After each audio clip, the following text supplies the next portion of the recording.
आइए कहानी एक्सप्रेस के साथ एक सफर पर, जहां हर स्टेशन पर मिलेगा आपको एक ऐसा अनुभव जो आपके दिल को छू जाएगा।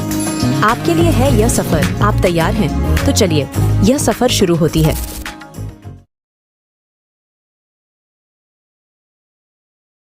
तुम पास रहकर भी दूर रहे, पर नजरों के सामने रहे। आज नजरों के सामने नहीं हो, सिर्फ इसी फर्क ने जीने का अंदाज बदल दिया। हाँ, मैं विधवा हूं 21वीं सदी की। मेरी तरह कई विधवाएं होंगी जो अभी अभी हुई हों या जिन्हें 20-30 साल हो गए हों। कुछ को घर वालों ने घर से निकालकर वृद्धाश्रम पहुंचा दिया, कुछ स्वाभिमान की मारी स्वयं पहुंच गईं, तो कुछ को काशी यानी बनारस, वृंदावन में छोड़ दिया गया। वहीं कुछ सुहृदय बच्चों ने उन्हें यह महसूस ही नहीं होने दिया कि वे त्याज्य हैं। उन्हें पहले की तरह ही गले लगाए रखा। उनके सम्मान में कोई कमी नहीं आई। उनका जीवन धन्य हो गया। और जो निराश्रित हो गईं, वे नारकीय जीवन जीने को विवश हो गईं। आज का समाज पढ़ा लिखा, समझदार तो है, लेकिन उसकी सोच पुरानी ही है। विधवा स्त्री को कोई अधिकार नहीं देता। समाज इतनी घटिया सोच रखता है, इसका मुझे अंदाजा भी न था। मैं तो अपने हिसाब से अपना जीवन जी रही थी। पति की मृत्यु को अभी 3 महीने ही हुए हैं। इन 3 महीनों में मैंने स्वयं को संभाला। उसी हिम्मत और जोश के साथ फिर उठ खड़ी हुई, क्योंकि मैं अपने घर में अकेली हूं और जीवन की मूलभूत आवश्यकताओं के लिए मुझे घर से बाहर निकलना ही था। जो काम अभी तक पति के नाम से हो रहे थे, वहां उनका नाम हटवाकर अपना नाम कराना था। कभी अकाउंट खोलने के लिए बैंक भागती, कभी एफिडेविट बनवाने के लिए कचहरी, कभी गैस कनेक्शन पर नाम बदलवाने, राशन कार्ड पर भी अपना नाम अंकित कराने के लिए दफ्तरों के चक्कर लगाती। मुझे जल्दी न थी, लेकिन जब बिना नाम बदलवाए राशन और गैस मिलनी बंद हो गई तो दौड़ लगानी ही पड़ी। सभी जानते हैं कि एक बार जाने से काम नहीं होता। चक्कर लगाने के साथ साथ बेचारी का ठप्पा और लग जाता है। किसी रिश्तेदार या परिचित ने यह नहीं कहा कि आप घर बैठो, ये काम हम करा देंगे। वैसे भी मैं शुरू से स्वाभिमानी रही हूं और अपना काम खुद करना चाहती हूं। मेरा उसूल है, जब तक विशेष आवश्यकता न पड़े, किसी को तकलीफ मत दो। तभी मेरे जहन में एक सवाल उभरा। गैस कनेक्शन और राशन कार्ड दोनों ही सरकारी हैं। फिर सरकार दोनों नंबर पति पत्नी दोनों के नाम से क्यों नहीं देती? यदि गैस बुक और राशन कार्ड में आइदर और सर्वाइवर कॉलम के साथ पत्नी का नाम भी दर्ज हो, तो पति की अचानक मृत्यु पर पत्नी को दफ्तर दफ्तर खाक छाननी नहीं पड़ेगी।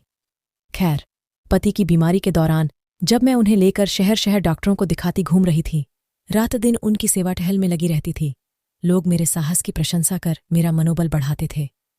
मुझे लगता मेरे अपने मेरे करीब हैं, समय समय पर हालचाल पूछने आते रहते या मोबाइल से संपर्क बनाए रखते। आश्वासन भी देते कि पैसे की कमी हो तो बताना, कोई परेशानी हो तो कहना, हम आधी रात को भी तैयार हैं। मुझे अपने रिश्तेदारों पर गर्व होता, क्योंकि वे सब मेरे दुख में मेरे साथ खड़े थे। अफसोस यह कि पति की मृत्यु के बाद पूरा ही परिदृश्य बदल गया। पहले तो लोगों ने यह जानने की कोशिश की कि वे क्या क्या छोड़ गए हैं। कुछ ने फुसफुसाकर चेताया कि संभल संभल कर चलना, ये कांटों भरी डगर है। सब कुछ अपने बेटे को मत सौंप देना, वरना तुम्हारी दुर्गति हो जाएगी। आजकल वृद्धावस्था में पुत्रों का सहारा नहीं मिलता। मैं मौन सबकी सुनती रहती। मुझे क्या फैसला लेना है, ये मेरा निजी मामला है।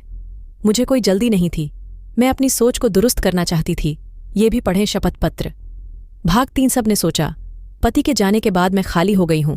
मेरे पास कोई काम नहीं है, क्योंकि उनकी सेवा टहल और डॉक्टरों के यहां आने जाने का काम निबट गया था। लेकिन मेरे पास ढेरों काम बाहर के बढ़ गए थे, जो कभी मेरे पति ही करते रहे थे। लोग मुझसे सवाल करते, सारा दिन क्या करती रहती हो? आजकल तो खूब आराम रहता होगा। ये सुनकर मैं तिलमिला उठती और उलटा ही उत्तर देती, मैं खाली नहीं हूं। पहले भी व्यस्त थी, अब भी हूं। लोग किसी न किसी बहाने आकर देखना चाहते। मैं उन्हें नम्रता से टरका देती और कह देती कि आज फलां काम के लिए फलां जगह जाना है। वे हमदर्दी जताकर अपना महत्व प्रदर्शित करते।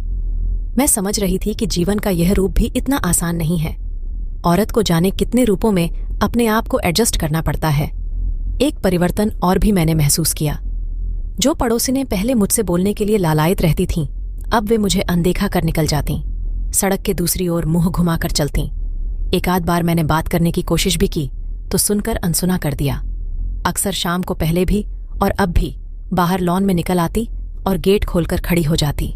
शाम की ताज़ी हवा के साथ साथ पड़ोस के मंदिर से लौटती, महिलाओं से थोड़ी गपशप हो जाती। पति के जाने के बाद वे मेरी छाया से भी बचने लगीं। मेरा वैधव्य अपशकुनी हो गया।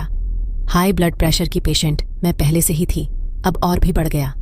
डॉक्टर ने सलाह दी कि सुबह सुबह ताज़ी हवा में टहलने पार्क जाया करो। 2-4 परिचित लोगों में बैठोगी उठोगी तो मन बहलेगा, स्वयं को ठीक भी लगेगा। मैंने डॉक्टर की बात पर अमल करते हुए पार्क में टहलने जाना शुरू कर दिया। अभी 2-4 दिन ही गुजरे थे कि कानों में पीछे से आवाज़ पड़ी, रांडों से घर में नहीं बैठा जाता। सुबह सुबह शक्ल देख लो तो सारा दिन खराब निकलता है। मैंने पीछे मुड़कर देखा। मन हुआ कि कहने वाले का मुंह नोच लूं और पूछूं, तेरे घर में कोई रांड नहीं है क्या? खून का सा घूंट पीकर घर लौट आई। मैंने घूमने जाने की दिशा बदल दी, माथे पर छोटी सी बिंदी लगानी शुरू कर दी। यात्रीगण कृपया ध्यान दें। अगर आप अभी तक वीडियो देख रहे हैं तो इसका मतलब है कि आपको कहानी पसंद आ रही है, तो वीडियो को लाइक कर चुके होंगे। अगर नहीं किया है तो अभी कर दीजिए, क्योंकि हमें वीडियो में लाइक देखकर बहुत खुशी होती है। आशा करता हूं कि आपने कर दिया होगा। चलिए फिर कहानी में आगे बढ़ते हैं। जिससे किसी की निगाह एकदम सूने माथे पर न पड़े। लोग एकाएक विधवा समझकर नफरत न करें। अभी 5-10 दिन ही गुजरे थे कि फिर आवाज गूंजी, फांस लिया होगा किसी यार को। रंडुआ तो बहुतेरे सो जाएं, रांडे सोने दें, तब न पुछार 5 लोग ये कहते हुए मेरे पास से गुजर गए। मुझे पागलपन का दौरा पड़े या किसी से कुछ कह बैठूं, मैंने घूमने जाना ही बंद कर दिया। जितना होता अपने लॉन में ही घूम लेती। अब हुआ शुरू शादियों का सीजन। कहीं गोद भरी जा रही थी और कहीं रिश्ते पक्के हो रहे थे। 3-4 घरों से मेरे यहां भी मिठाई आई। शुरू में मैंने गौर नहीं किया, लेकिन बाद में नोट किया कि मिठाई या फल के केवल 3 पीस ही मेरे यहां भेजे जाते। ऐसा क्यों? ये 3 का अंक मुझे भी भारी पड़ने लगा। मुझे पल पल एहसास कराया जाता कि मैं विधवा हूं। जिन्होंने मिठाई के 3-3 पीस रखे, उनके शादी के निमंत्रण पत्र लेने से मैंने इनकार कर दिया। वे लोग जो अपने यहां उत्सव में आने के लिए बार बार कहते थे, अब बिना कुछ भी कहे निमंत्रण पत्र पकड़ाकर चल देते। मैं समझती हूं वे बुलाना नहीं चाहते, निमंत्रण पत्र देना उनकी मजबूरी है। कभी जो महिलाएं अपने घर आने का बार बार इसरार करती थीं, अब एक बार भूले से भी नहीं कहती। क्या मैं उनके पतियों को छीन लाऊंगी या वे मेरी छाया पड़ने से मेरी तरह हो जाएंगी? ये दंश केवल मेरा ही नहीं है, मेरी जैसी जाने कितनी विधवाओं का है। अभी तो जाने क्या क्या झेलना है और अपने दर्द को शब्दों में पिरोना है। तुम्हारे जाने के बाद मानसिक धरातल पर जो जो भोग रही हूं, उसका एक एक शब्द कलमबद्ध करने बैठ गई हूं। मैं तुम्हारी पत्नी और सुहागिन थी, किसी की निगाह में अपशकुनी नहीं थी। तुम ठीक कहते थे, मेरे न रहने पर तुम याद करोगी। सच है कि सामने रहते व्यक्ति को कहाँ याद किया जाता है। जब आदमी सामने नहीं रहता तभी याद किया जाता है। पर सच यह भी है, मुझे कभी नहीं लगता कि तुम्हारे बिना रह रही हूं। अभी भी लगता है तुम यूं ही चुपचाप सोफे पर बैठे हो।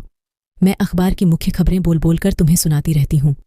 तुम्हारे समय पर ही तुम्हारी पसंद का खाना डाइनिंग टेबल पर लगाती हूं और तुमसे कहती हूं, भोजन ग्रहण करो। पहले भी कभी तुमने नहीं कहा कि अपना भी खाना लगा लो, साथ साथ खाएंगे। मैं एक एक फुलका गरम गरम सेंक कर देती रहती। अब भी कोई कहने वाला नहीं है। गले में कुछ अटकते अटकते रह जाता है।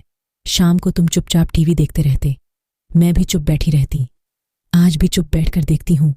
पहले भी तुम सालों दीवान पर सोते रहे और मैं अकेली डबल बेड पर। तुम पास रहकर भी दूर रहे, पर नजरों के सामने रहे। आज नजरों के सामने नहीं हो, सिर्फ इसी फर्क ने जीने का अंदाज बदल दिया। मुझे दुख पहुंचाकर तुम्हें सुकून मिलता था ना, अब भी मिल रहा होगा। मेरा जीवन ही दुख का नाम है। दुख के जाने कितने रंग बदलेंगे। तुम हमेशा मुझसे 10-15 कदम आगे चले और अब भी आगे निकल गए।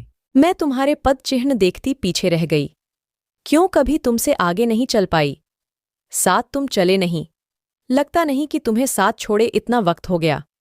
लगता है अभी कल की ही बात है। कई बार तुम्हें दवा देने का ख्याल आता है।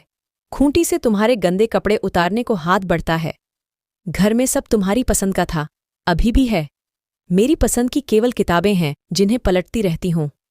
न तुम्हारे लौटने का इंतजार है, न तुमसे घड़ी घड़ी फोन करके पूछती हूं कि घर कब आ रहे हो। मैं कितनी भी देर से लौटूं, अब कोई नहीं कहता, बड़ी देर कर दी। घर तो तभी घर लगता है जब कोई इंतजार करने वाला हो। लौट कर आने का आनंद भी तभी आता है जब कोई उलाहना दे। दीवारें उलाहना नहीं देती, इंतजार भी नहीं करती। मत लौटो, मौन बनी रहती हैं मेरी तरह। पूरी वीडियो देखने के लिए आपका बहुत बहुत धन्यवाद। अगर आपको हमारी कहानियां पसंद आ रही हैं तो वीडियो को लाइक करें और हमें आपकी मदद की बहुत ज़रूरत है। हमारे चैनल में सब्सक्राइबर बहुत कम है, तो हमारे साथ जुड़िए, हमारे चैनल को सब्सक्राइब करिए, इससे हमें और भी अच्छे अच्छे कहानियां बनाने के लिए मोटिवेशन मिलेगी और आप और बेहतरीन कहानी सुन पाएंगे। आप और भी बेहतरीन शानदार कहानियां सुनना चाहते हैं तो हमारे चैनल कहानी एक्सप्रेस को सब्सक्राइब करना ना भूलें। धन्यवाद।